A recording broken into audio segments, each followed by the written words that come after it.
Welcome to That Guy Talks Movies. I am that guy talking movies, and on this episode, we are going to get into Beverly Hills Cop 4, also known as Axel F. Next, That Guy Talks Movies.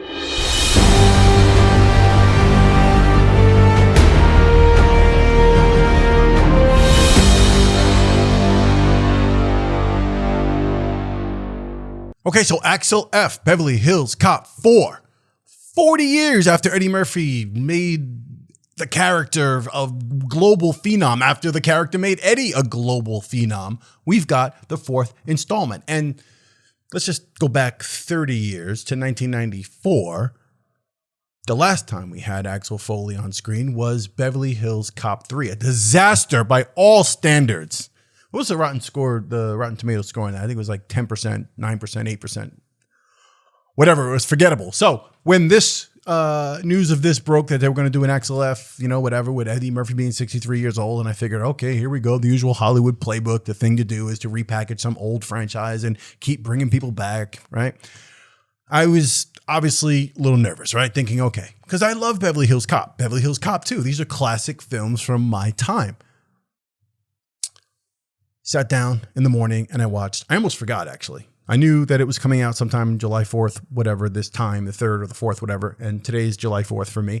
And I watched it this morning. I said, oh, I got to watch this. I watched it. And I'm going to tell you up front, I'm glad I didn't go to the theater to see it, but nonetheless, it was still a good movie. I thought it was okay. I said, it wasn't great.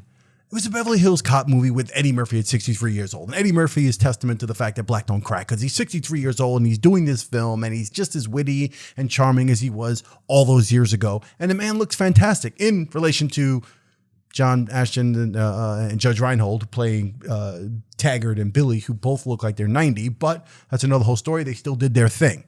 Let's talk about the movie a little bit. This is directed by Mark Malloy, who's an Australian director. It's the first thing he's ever directed. I guess they couldn't afford anybody else. And the screenplay is by Will Beall, Tom Gormican, and Kevin Eaton. The story is by Will Beall. Will Beall is the guy who did the script for the latest Bad Boys film, Will Smith, Martin Lawrence, Bad Boys Ride or Die, Bad Boys 4. So apparently this guy likes to write scripts for the fourth installments of things. Anyway, story here. Eddie's in Detroit doing his thing. And then he has a daughter, right? Well, I shouldn't say he's in Detroit and then he has a daughter. He has a daughter in this film, a grown up. And she's in Beverly Hills, and she's a defense attorney. Something happens with her client, who she's defending, and there's some threats against her life because she's disrupting some Mexican cartel stuff plus corrupt cop stuff. And next thing you know, they're threatening her.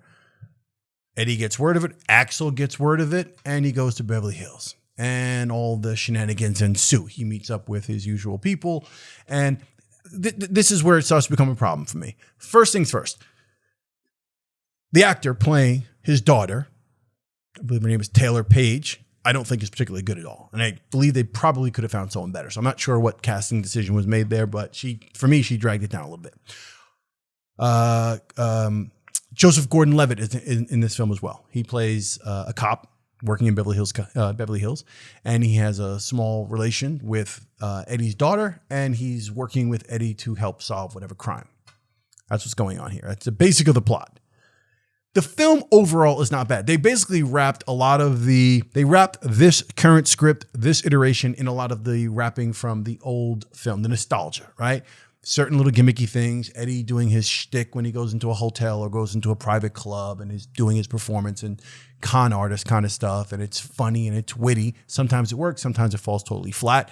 The music, we get, Shakedown, Breakdown, we get Neutron Dance, we get the Axel F theme, which is the most critical of all the music, the most iconic. So we get all that here. My disappointment was that even though they brought back Taggart and Billy, then they're both in the film, they're not in the film enough, and they don't really interact with Axel enough for it to be a Beverly Hills Cop movie. So that's my one real gripe. The fact that Taylor Page can't act, and there's a few other things here. There's a few other hit or miss things when it comes to the plot. Kevin Bacon is in this film as well. I love Kevin Bacon. I think he's underutilized in this film. That would be another complaint. Some of the sequences fall flat, and some of the action, there's not a whole lot of rising tension. You never really feel like you're on a ride and wow, how is this going to play out? It's kind of got its lulls. It is what it is. It's Netflix.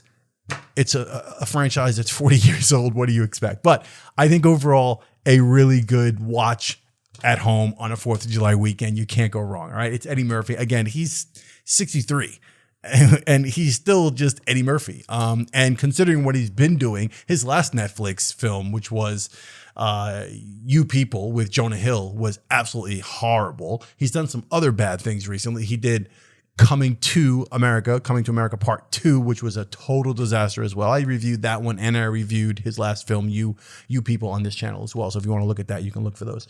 But it is what it is. It's Eddie back in Beverly Hills doing his thing. If you want to, if you're an Eddie Murphy fan, if you're a fan of the original Beverly Hills Cop series, you're going to like this. I don't think there's much to hate on. You go for the ride, enjoy it. Yeah, we could pick it apart, but why bother? Is it way better than Beverly Hills Cop 3? Absolutely, by a million miles. So rest comfortably knowing that, and watch this film. If you like this video, hit that like button right there. I truly appreciate that. If you've not subscribed to my channel, go ahead and hit that red subscribe button. I truly appreciate that. The people who subscribe to my channel, who actually comment and interact and have their notifications on and actually watch my videos when I put them up, I truly appreciate y'all. If you haven't seen Beverly Hills Cop 4, I suggest you watch it. Go ahead, take your time and watch it. Come back to the channel. Let me know in the comments below what you thought of it. If you've already seen it, let me know in the comments below. Did you love it? Did you hate it? Am I wrong? Am I right? Where am I? I want to hear from you. And I guess that's it. I'll see you on the next That Guy Talks Movies. Enjoy your 4th of July weekend, whatever you're doing. Be safe. I'll see you on the next one. Peace.